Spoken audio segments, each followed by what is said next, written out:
నమస్తే, welcome to next J news. ఈనాటి వార్తా విశేషాలు. రాష్ట్ర ప్రజలకు ఇచ్చిన మాటను జగన్ ప్రభుత్వం నిలుపుకుంది. సీఎం జగన్ ఇచ్చిన మాట మేరకు ఎన్నికల పోలింగ్ ముగిసిన వెంటనే డీబీటీ నిధులు జమ చేసే ప్రక్రియ చురుగ్గా సాగుతోంది. 4 రోజుల్లో మొత్తం 5,868 కోట్ల నిధులు జమ చేశారు. వైఎస్ఆర్ ఆసరా కింద డ్వాక్రా మహిళలకు 1,843 కోట్లు జమ చేశారు. ఇన్పుట్ సబ్సిడీ రైతుల ఖాతాల్లో 1,236 కోట్లు జమ చేశారు. వైఎస్ఆర్ చేయుత పథకం కింద 1,552 కోట్లు జమ చేశారు. ఈబీసీ నేస్తం కింద అగ్రవర్ణాల పేదలకు 629 కోట్లు అందించారు. జగనన్న విద్యా దీవెన ఫీజు రియంబర్స్మెంట్ కింద 605 కోట్లు జమ చేశారు. ఇన్నాళ్లు ఆగిన నిధులు జమ చేయడంతో లబ్ధిదారులు హర్షం వ్యక్తం చేస్తున్నారు. ఏపీ రాజకీయాల్లో గతంలో ఏనాడు ఇలాంటి పరిస్థితులు లేవని, ఓటమి భయంతోనే చంద్రబాబు దాడులు చేస్తున్నాడని మంత్రి జోగి రమేష్ మండిపడ్డారు. ఈ కుట్రలో భాగంగానే ఒక ప్రణాళికబద్ధంగా వైఎస్ఆర్సీపీ నేతలపై జరుగుతున్నాయని అన్నారు. ఈ మేరకు మీడియాతో జోగి రమేష్ మాట్లాడారు. గతంలో ఇటువంటి పరిస్థితులు లేవు. రాష్ట్రాన్ని రావణ కాష్టంగా చంద్రబాబు మారుస్తూ ఉన్నారు. ఓడిపోతాడు అనే భయంతో బాబు దాడులు చేస్తున్నారు. ఎన్నికలై 4 రోజులైన వైఎస్ఆర్సీపీ నేతలపై దాడులు జరుగుతూ ఉన్నాయి. అల్లర్లకు ఆద్యుడు చంద్రబాబేనని చెప్పారు. ఎన్నికల ఫలితాల తర్వాత చంద్రబాబు పారిపోతాడు. టీడీపీ అడ్రస్ గల్లంత అవుతుంది. కులాలు మతాల మధ్య చంద్రబాబు చిచ్చు పెడుతున్నారు. ప్రజలే బాబుకి బుద్ధి చెబుతారని జోగి రమేష్ అన్నారు. చంద్రబాబు నాయుడు ఎన్నికల ప్రక్రియ మొదల దగ్గర నుంచి కూడా రాష్ట్రంలో అరాచకం సృష్టించాలని, విధ్వంసానికి తెర లేపాలి అనే ఉద్దేశంతో వాళ్ళ నాయకులను కానీ కార్యకర్తలను కానీ రెచ్చగొడుతూ అదే పందాలో దాడులు చేస్తూ విధ్వంసానికి రచన చేస్తూ ఈరోజు ఎన్నడూ లేనంతగా, ఇంతకుముందు కూడా ఎన్నికలు జరిగినాయి, అంతకుముందు ఎప్పుడు కూడా ఇటువంటి పరిస్థితులు ఉత్పన్నం కాల. ఈరోజు రాష్ట్రంలో భయానక పరిస్థితులను సృష్టిస్తున్న తెలుగుదేశం పార్టీ, రెచ్చగొడుతున్న చంద్రబాబు నాయుడు ఎన్నికలు జరిగి 4-5 రోజులు అవుతున్నా కానీ రాష్ట్రంలో మారణకాండ జరుగుతూనే ఉంది, విధ్వంసాలు జరుగుతూనే ఉన్నాయి. దీనికి సృష్టికర్త చంద్రబాబు నాయుడే. ఈ అల్లాలకు ఆద్యుడు కానివ్వండి, ఎక్కడ ఏ విధంగా గొడవలు పెట్టాలి, ఎవరిని రెచ్చగొట్టాలి, ఎవరితో దాడులు చేయించాలని చెప్పేసి ఆలోచనతో ముందుగానే కుట్రలు పన్నుతా ఉన్నాడు. అమాయక ప్రజల్ని బలి తీసుకుంటా ఉన్నాడు. పల్నాడు అవ్వచ్చు, రాయలసీమలో కొన్ని ప్రాంతాల్లో అవ్వచ్చు, మనం నిత్యం చూస్తూ ఉన్నాం. చంద్రబాబు నాయుడు చేసే దుర్మార్గపు రాజకీయ క్రియల వల్ల ఈరోజు రాష్ట్రం రావణ కష్టంలాగా మారింది. ఎట్లాగూ చంద్రబాబు నాయుడు ఎన్నికల తర్వాత ఇక్కడ ఆంధ్రప్రదేశ్ రాష్ట్రంలో ఉండడం, తెలుగుదేశం పార్టీ అడ్రస్ గల్లంత అవుతుందని అందరికీ తెలుసు. ఈ పరిస్థితుల్లో వర్గాల్ని రెచ్చగొట్టాలా, కులాన్ని రెచ్చగొట్టాలా, పెత్తందాలని రెచ్చగొట్టాలని చెప్పేసి ఎన్నికల్లో పని చంద్రబాబు నాయుడికి ప్రజలు సరైన తీర్పునివ్వబోతా ఉన్నారు. చంద్రబాబు నాయుడిని దయచేసి మీరు నమ్ముకుంటే మీ గోతులో మీరే పడతారు. ఈరోజు మీకు చెప్తా ఉన్నాను, చంద్రబాబు నాయుడు అనేవాడు రేపు ఉండడు. తెలుగుదేశం పార్టీ అడ్రస్ గల్లంతైపోయింది. మీరు చంద్రబాబు నాయుడిని నమ్ముకొని దాళ్ళకి మీరు గల పురికొల్పితే రేపు ప్రజలు మీకు తగిన శాస్తి చేస్తారని చెప్పేసి తెలుగుదేశం పార్టీ వాళ్ళకి హెచ్చరిక చేస్తా ఉన్నా. మీ ఆలోచన విధానం మార్చుకోండి. ఇది ప్రజాస్వామ్యం. ప్రజాస్వామ్యంలో ప్రజలు స్వేచ్ఛగా ఓటు వేస్తారు. ఆల్రెడీ ఓటు వేశారు. ఓటు వేయక ముందు ప్రేరేపించారు, ఓటు వేసిన తర్వాత వాళ్ళ మీద దాడులు చేస్తూ ఉన్నారు. ఇది మంచి పద్ధతి కాదు. ఎలక్షన్ అధికారులు కూడా మొన్న మేము రిప్రజెంటేషన్ ఇవ్వడం కూడా జరిగింది. వాతావరణంలో మార్పుతో రాష్ట్ర వ్యాప్తంగా ఎండ తీవ్రత, వడగాల్పులు గణనీయంగా తగ్గాయి. ఎక్కడ ఉష్ణోగ్రతలు 40 డిగ్రీలు మించడం లేదు. అంతేకాకుండా ఈ నెలలో ఇప్పటికే వర్షాలు మొదలయ్యాయి. 2 తెలుగు రాష్ట్రాల్లోనూ తరచూ వానలు కురుస్తూ ఉన్నాయి. తాజాగా వాతావరణ శాఖ మరో చల్లటి కబురు చెప్పింది. దక్షిణ అండమాన్ సముద్రంలో నైరుతి రుతుపవనాలు చురుగ్గా కదులుతూ ఉన్నాయి. రేపటికి బంగాళాఖాతంలో ఆగ్నేయ ప్రాంతాలపై నైరుతి రుతుపవనాలు విస్తరించనున్నట్లు వాతావరణ శాఖ పేర్కొంది.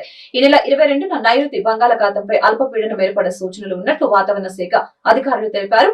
అల్ప అల్పపీడనం బలపడి మే 24 నాటికి వాయుగుండంగా మారే అవకాశం ఉందని పేర్కొన్నారు. కోస్తాంధ్ర, రాయలసీమ మీదుగా శ్రీలంక వరకు ఉపరితల ద్రోణి ఆవరించింది. సముద్ర మట్టానికి 3.1 కిలోమీటర్ల ఎత్తున ఉపరితల ద్రోణి కొనసాగుతుంది. దీని కారణంగా మే 23వ తేదీ వరకు కూడా తెలంగాణ, ఏపీలో మోస్తారు నుంచి అతి భారీ వర్షాలు కురిసే అవకాశం ఉందని వాతావరణ శాఖ వెల్లడించింది. కోస్తాంధ్ర, తెలంగాణ జిల్లాలో భారీ నుంచి అతి భారీ వర్షాలు కురిసే అవకాశం ఉందని పేర్కొంది. దీంతో ప్రజలు అప్రమత్తంగా ఉండాలని సూచించింది. ముఖ్యమంత్రి వైఎస్ జగన్మోహన్ రెడ్డి లండన్ చేరుకున్నారు. శుక్రవారం రాత్రి కుటుంబ సభ్యులతో కలిసి లండన్ పర్యటనకు బయలుదేరిన సీఎం జగన్ శనివారం అక్కడకు చేరుకున్నారు. సీఎం జగన్ లండన్ లో అడుగు పెట్టిన సందర్భంగా అక్కడ ఆయన అభిమానులు ఘన స్వాగతం పలికారు. సీఎం జగన్ విమానం దిగుతున్న క్రమంలో జై జగన్ అంటూ నినాదాలు చేశారు. అనంతరం సీఎం జగన్ తో సెల్ఫీలు దిగేందుకు పోటీ పడ్డారు. ఎన్నికల కౌంటింగ్ కు ముందు మళ్లీ రాష్ట్రానికి తిరిగి రానున్నారు. ఈ నెల 31వ తేదీ రాత్రి సీఎం జగన్ రాష్ట్రానికి వస్తారు.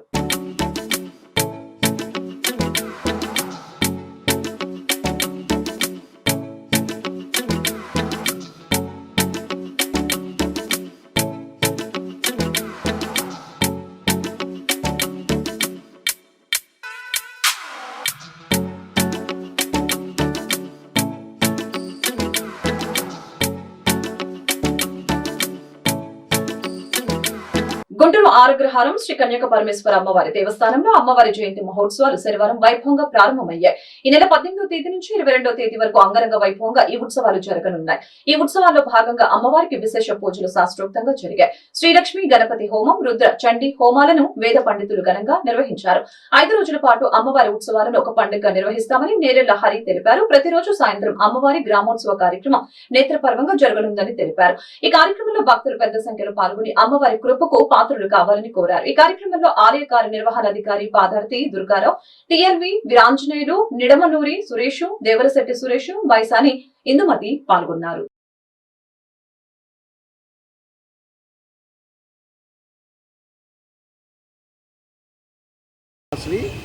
శ్రీ కన్యకా పరమేశ్వరి దేవస్థానం, ఆరగ్రహారం, గుంటూరు. ఈరోజు అమ్మవారి జయంతి సందర్భంగా ఉత్సవాలు జరుగుతున్నాయి. పొద్దున పూట హోమాలు, అభిషేకము, సాయంత్రం గ్రామోత్సవం జరుగుతుంది. కాబట్టి భక్తులందరూ వచ్చి సాయంత్రం గ్రామోత్సవానికి విజయవంతం చేయవలసిందిగా కోరుచున్నాం. అలాగే రేపటి నుంచి 19వ తారీఖు నుంచి 22వ తారీఖు దాకా రోజు కుంకుమార్చన పూజలు ఉన్నాయి. కాబట్టి అందరూ వచ్చి భక్తులు వచ్చి కుంకుమార్చన పూజ చేసుకొని భోంచేసేవాళ్ళుగా జనసేన రాష్ట్ర కార్యదర్శి కొనిదెల నాగబాబుపై సోషల్ మీడియాలో సెటిల్లు పడుతూ ఉన్నాయి. నంద్యాల వైఎస్ఆర్సీపీ అభ్యర్థి శిల్పతో ఉన్న స్నేహం కారణంగా అల్లు అర్జున్ మద్దతు ప్రకటించడం, దానిపై నాగబాబు నెగిటివ్ ట్వీట్ చేయడంతో అభిమానుల నుంచి విమర్శలు ఎదుర్కొంటున్నారు. ఈ క్రమంలోనే ట్విట్టర్ నుంచి మాయమయ్యి మళ్లీ ప్రత్యక్షమయ్యాడు నాగబాబు. ఇదిలా ఉంటే నాగబాబు వ్యవహార శైలిపై వైఎస్ఆర్సీపీ నేత పోతిన మహేష్ ట్విట్టర్ వేదికగా సెటిల్లు వేశారు.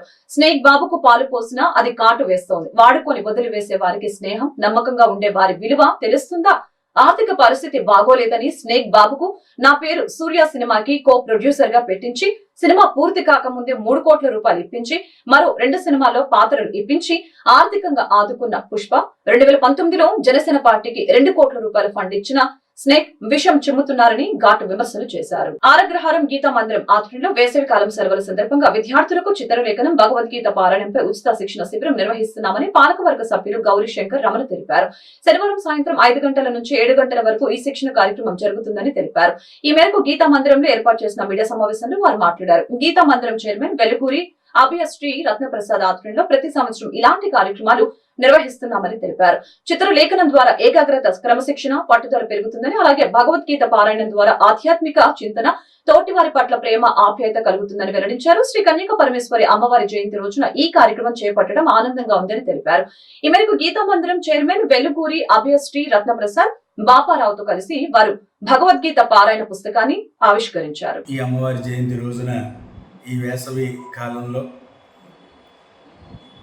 పిల్లలకి చిత్రలేఖనం, అట్లాగే గీత ఒక అధ్యాయాన్ని నేర్పించాలనేటువంటి ఒక సంకల్పాన్ని కూడా తీసుకోవడం జరిగింది. గత సంవత్సరం కూడా మా పాలక మండలి వచ్చిన కొద్ది రోజుల్లో కూడాను చాలా చక్కగా ఆ కార్యక్రమాన్ని 4 రోజులు నిర్వహించి పిల్లలందరికీ కూడాను ఈ పోటీల్లో గెలుపొందినటువంటి వారందరికీ, అట్లాగే పాల్గొన్న వారందరికీ కూడాను బహుమానాలతో వాళ్ళని ఎంకరేజ్ చేయడం కూడా జరిగింది. అదేవిధంగా ఈ సంవత్సరం కూడాను రెండవ కార్యక్రమంగా కూడా ఈ రోజున ప్రారంభిస్తా ఉన్న సాయంత్రం 5 గంటల నుంచి 7 గంటల వరకు ఈ ప్రోగ్రాం జరుగుతూ ఉంది. గుంటూరులో ఉన్నటువంటి పిల్లలు ఈ గీత నేర్చుకునేటువంటి ఔత్సాహిక పిల్లలు కానివ్వండి, అట్లాగే చిత్రలేఖనంలో కూడాను కొన్ని మెళకువలు నేర్చుకోవాలి అని చెప్పి అనుకున్నటువంటి పిల్లలందరూ కూడాను ఈ రోజున సాయంత్రం 5 గంటలకి గీతా మందిరానికి వస్తే ఇక్కడ మీ అందరూ కూడాను పేర్లు నమోదు చేసుకొని ఈ 24 రోజులు, సుమారుగా 25 రోజుల దాకా మన స్కూల్స్ స్టార్ట్ అయ్యేదాకా ఒక అధ్యాయాన్ని వాళ్ళకి నేర్పించి వాళ్ళల్లో భగవంతుని మీద శ్రద్ధ, అదేవిధంగా మన జీవన విధానం ఏంటి అనేటువంటి విషయాల మీద కూడాను పెద్దల చేత వాళ్ళకి తెలియజేయడం కూడా జరుగుతుంది. అదేవిధంగా మాకు ఇక్కడ పరిస్థితులు అనుకూలంగా కనుక ఉంటే బ్రీత్ సంబంధించినటువంటి యోగా ప్రక్రియను కూడాను, అట్లాగే పిల్లలు మానసిక స్థితి పెంచుకునే విధంగా ఏ రకంగా ఉండాలి అనేటువంటి దానిపైన వేరే ఒక టీచర్ గారితో సంప్రదింపులు జరుపుతూ ఉన్నాం. ఇవాళ రేపట్లో దాని మీద కూడా మాకు ఒక క్లారిటీ వచ్చేటువంటి అవకాశం ఉంది. ఈ పిల్లలందరూ కూడాను ఒకవేళ ఆ కార్యక్రమం కనుక స్టార్ట్ అయ్యేటట్లయితే అది సుమారుగా అప్పుడు ఒక హాఫ్ అన్ అవర్ బిఫోర్ ఉంటుందండి. 4:30 నుంచి ఒక హాఫ్ అన్ అవర్ 5 గంటల వరకు ఈ బ్రీతింగ్ ఎక్సర్సైజులు కానివ్వండి, ఆ తర్వాత 5 నుంచి 6 గంటల వరకు చిత్రలేఖనం, 6 నుంచి 7 గంటల వరకు గీత నేర్పించేటువంటి అనుభవం ఉన్నటువంటి మా అంటే గీతా మందిర్లో గత కొన్ని సంవత్సరాలుగా వారు నేర్పిస్తూ ఉన్నారు. దాంట్లో వారు దాదాపుగా మొత్తం గీత అంతా కూడా వారు పఠనం చేయగలరు. దాని అర్థాలు కూడా బాగా చక్కగా విశదీకరించి పిల్లలకి అర్థమయ్యే విధంగా వారు చెప్తా ఉన్నారు. వారినే ఈ సంవత్సరం కూడాను మాకి పిల్లలకి చెప్పడానికి ముందుకు వచ్చారు. ఆ కార్యక్రమం అయిపోయిన తర్వాత పిల్లలు చివరిలో వెళ్ళేటప్పుడు కూడాను లాస్ట్ ఇయర్ కానివ్వండి, అంతకుముందు సంవత్సరాల్లో కూడాను పిల్లల్ని ఎంకరేజ్ చేయడం కోసం కొంతమంది భక్తులు పిల్లలు వెళ్ళేటప్పుడు ఉత్త చేతులతో ఇంటికి వెళ్ళకూడదు అనేటువంటి ఉద్దేశంతో వాళ్ళకి స్నాక్స్ కూడాను దాతల సహకారంతో కూడాను చైర్మన్ గారు ఇక్కడ ఏర్పాటు చేయడం కూడా జరిగింది. కాబట్టి ఉత్సాహం ఉన్నటువంటి పిల్లలు గీతలో ఉండేటువంటి విషయాల్ని వాళ్ళ చదువులకు కానివ్వండి, బ్రెయిన్ ఇంప్రూవ్ చేసుకునేదానికి కానివ్వండి. జై శ్రీకృష్ణ. ఆరగ్రహారంలో వేయించేసినటువంటి గీతా మందిరం నందు ప్రతి సంవత్సరం ఎంతో వైభవంగా జరిగేటటువంటి వేసవికాలం శిక్షణ శిబిరంలో భాగంగా భగవద్గీత పారాయణ, శ్లోకాల పారాయణ మరియు చిత్రలేఖనానికి సంబంధించి చిన్నపిల్లలకు వేసవి సెలవులు వినియోగించుకునే కార్యక్రమాన్ని గీతా మందిరం ఏర్పాటు చేయడమైంది. ఇది ప్రతి సంవత్సరం ఎంతో వైభవంగా జరుగుతూ ఉంటుంది. పిల్లలు ఎంతో ఉత్సాహంగా పాల్గొని ఈ కార్యక్రమం విజయవంతం చేస్తూ ఉంటారు. వారికి తగిన బహుమతులు కూడా చివరి రోజు అందజేయబడుతుంది. ఈ అవకాశాన్ని ప్రతి ఒక్కరూ వినియోగించుకొని మా చైర్మన్ వెలుగురి శ్రీ అభయశ్రీ రత్నప్రసాద్ గారి ఆధ్వర్యంలో ఈ కార్యక్రమం జరుగుతుంది. దీన్ని విజయవంతం చేయవలసిందిగా అందరికీ మనం చేస్తాం. పల్నాడు జిల్లా కలెక్టర్ గా శ్రీకేశ్ లట్కర్ బాలాజీతో పాటు 3 జిల్లాలకు కొత్త ఎస్పీలను నియమిస్తూ కేంద్ర ఎన్నికల సంఘం ఆదేశాలు జారీ చేసింది. పల్నాడు ఎస్పీగా మల్లికా గారు, తిరుపతి ఎస్పీగా హర్షవర్ధన్, అనంతపురం ఎస్పీగా గౌతమి శాలిని నియమించింది. ఏపీలో పోలింగ్ రోజు ఆ తర్వాత చెలరేగిన హింసపై కేంద్ర ఎన్నికల సంఘం తీవ్ర ఆగ్రహం వ్యక్తం చేసింది. సీఎస్ జవహర్ రెడ్డి డీజీపీతో భేటీ తర్వాత అసహనం వ్యక్తం చేస్తూ 3 జిల్లాలకు చెందిన కీలక ఉన్నతాధికారులపై కొరడా జులిపించింది. పల్నాడు, అనంతపురం జిల్లా ఎస్పీలపై సస్పెన్షన్ వేటు వేసిన ఈసీ ఇద్దరిని వెంటనే విధుల్లోంచి తప్పించి శాఖపరమైన చర్యలు తీసుకోవాలని సీఎస్ డీజీపీలను ఆదేశించింది. అలాగే పల్నాడు జిల్లా కలెక్టర్ తిరుపతి ఎస్పీలను బదిలీ చేయడంతో పాటు శాఖపరమైన చర్యలకు ఆదేశించిన విషయం తెలిసిందే. దేశవ్యాప్తంగా 5వ దశ ఎన్నికల పోలింగ్ కు ఎలక్షన్ కమిషన్ ఏర్పాట్లు చేసింది. 6 రాష్ట్రాలు, 2 కేంద్ర పాలిత ప్రాంతాల్లో 49 స్థానాలకు సోమవారం పోలింగ్ జరగనుంది. ఇందుకు సంబంధించి 49 నియోజకవర్గాల్లో శనివారం సాయంత్రం ప్రచారం ముగిసింది. యూపీలో 14, మహారాష్ట్రలో 13, బెంగాల్లో 7 స్థానాలను ఎన్నికలు జరగనున్నాయి. ఒడిశాలో 5, బీహార్లో 5, జార్ఖండ్ లో 3 నియోజకవర్గాలకు రేపు పోలింగ్ నిర్వహిస్తున్నారు. జమ్మూ కాశ్మీర్ లో 1, లడక్ లో 1 స్థానానికి పోలింగ్ జరగనుంది. కాంగ్రెస్ కు కీలక స్థానాలు అయిన రాయబరేలీ, అమేథీలో కూడా పోలింగ్ జరగనుంది. రాయబరేలీలో రాహుల్ తో పాటు అమేథీలో కేఎల్ శర్మ పోటీ చేస్తూ ఉండగా ఎన్నికల బరిలో కేంద్ర మంత్రులు రాజ్నాథ్, స్మృతి ఇరానీ, సాధ్వి నిరంజన్ తదితరులు ఉన్నారు. ఈ వార్తలు ఇంతటితో సమాప్తం. మరొక బిడ్డలో మళ్ళీ కలుద్దాం. నమస్కారం.